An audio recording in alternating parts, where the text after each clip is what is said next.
Hi there, it's Haley with Modern Exterior, and today we're in Burlington, Wisconsin, taking a look at a leaking roof and kind of where it's getting in and how water essentially gets through your roof through any sort of penetration, either a box vent, bath vent, B vent.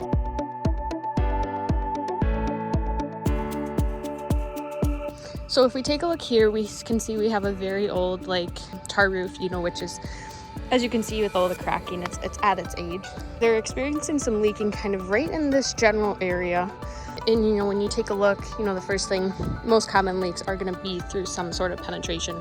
Again, whether it be a bath vent, B vent. But reason being why it's going through here is actually, you can see it's peeled back. It's no longer really sealed. So what happens is the water is getting in between the roofing membrane and this vent here. And then it's essentially going into your attic space, through the insulation, through the drywall. That's when you're seeing it actually leak. So, the amount of water changes over time with how much is getting let in. So this is why it's always good to have your roof inspected throughout the seasons. The best fix for this leak going on, we're gonna present both options, just repairing around the vent or repairing this entire flat roof. Because as you can see, it's just very aged and it's in need of replacement.